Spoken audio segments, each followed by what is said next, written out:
What's up everybody? In this video, we are going to toggle two LEDs using variables. Start off by logging into Tinkercad using your course username. Select Circuits in the left-hand menu. You will see our basic setup circuit that we edited in the previous video. Hover over the circuit and click on the gear in the top right-hand corner. Select Duplicate. Click the name of our circuit in the top left corner and change the name to Toggle an LED. Fill out the information in the header of our code. Update the program name and description. The program name is Toggle an LED. And the description is a sketch where we will toggle two LEDs using variables.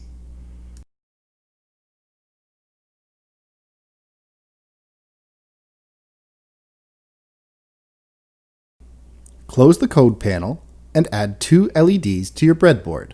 I'm going to use one red LED and one blue LED. You can pick whatever colors you would like. Remember that the cathode from each LED connects to the ground. On the LEDs from your kit, the cathode is the side with the flat edge. We will need a resistor for each LED. Select a resistor, rotate it, and add it to your breadboard. Change the value to 220 ohms. Repeat this for both LEDs. Last, we will connect each LED to a different pin on the Arduino. I'm going to connect the blue LED to pin 3 and the red LED to pin 2.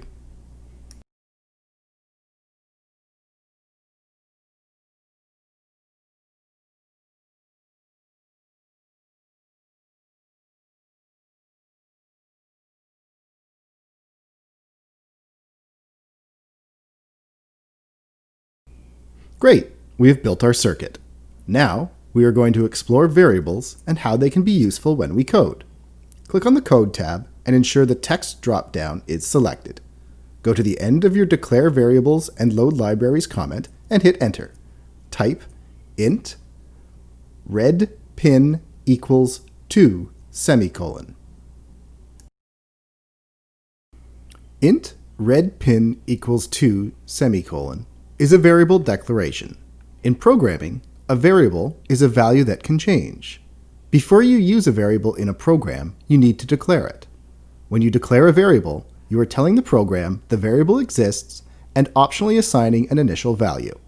When we are programming the Arduino, we also need to tell the program what type of data will be held in the variable. In this case, int refers to integer, or a whole number. Red pin is the name of the variable, and the initial value is 2. There are different types of variables that we will explore as we progress through the course. It is good practice to declare your variables at the start of your program. As programs become complex, they can have many variables. In the setup function of our code, we need to tell the Arduino that our LEDs will be an output.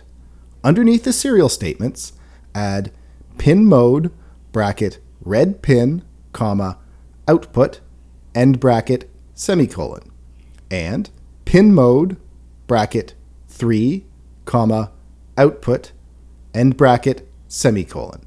You will notice in the output statement for the red LED, we are using a variable, but for the blue LED, we are using the pin number. I'm doing this so I can illustrate the usefulness and how to work with variables. Next, in our loop function, we will set the states of the LEDs to turn them on and off. Add digital write bracket red pin, comma, high, end bracket, semicolon, and digital write bracket 3, comma, low, end bracket, semicolon.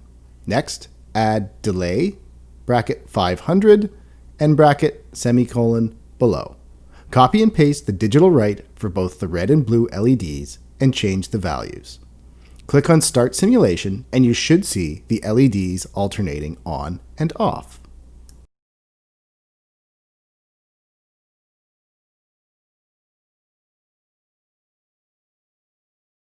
If we compare the code in our loop function, you will see that the pin number for the blue LED is hard-coded into the loop. Many times, when you are working with an Arduino, you may need to change where a component is connected. For example, if we change the pin of the red LED to 6, we can update our entire code by changing one line. Let's try it out. Single-click on the wire that connects the red LED to the Arduino. Next, click and drag the endpoint of the wire from pin 2 to pin 6. Next, change the variable declaration to int red pin equals 6 semicolon. Click Start Simulation and you will see that the program still works.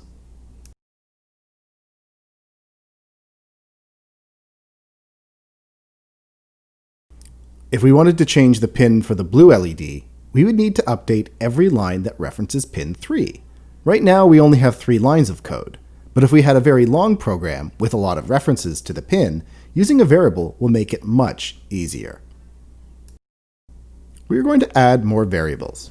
In your variable declaration section of code, add the following: int blue pin equals 3 semicolon, and int delay speed equals 500 semicolon.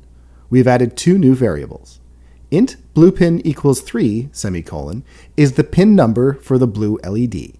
Update all the lines of code in your program and replace the number 3 with the variable name blue pin. Int delay speed is going to control the length of time that the delay function occurs.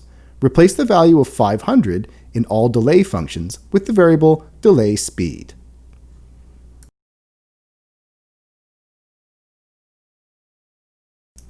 Click Start Simulation and test your circuit.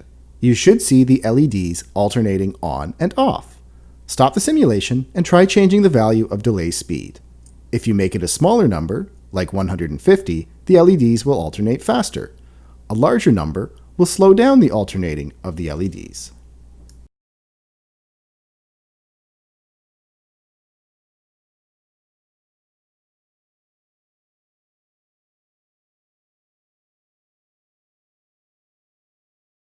Great! We're going to introduce one more variable to our program. Below your variable declarations, add the code bool LED state equals true semicolon. A bool is a true or false value. We are going to use one variable to set the state of all LEDs. Next, replace all high and low values with the variable LED state. Click Start Simulation. Since the LED state variable is set to true, all of the LEDs turn on. If we change the state to false, the LEDs would turn off. Stop the simulation.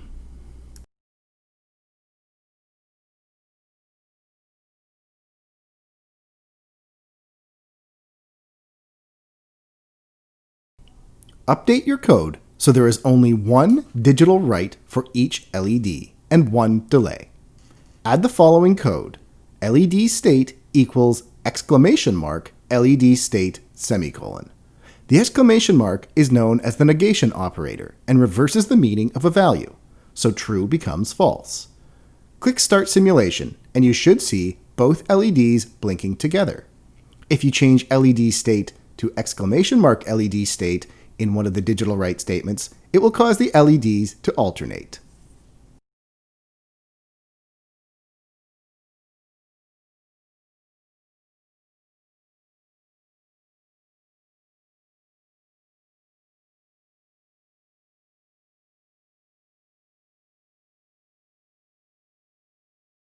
To recap, at the end of this video, you should understand variables and how they can be used in programming.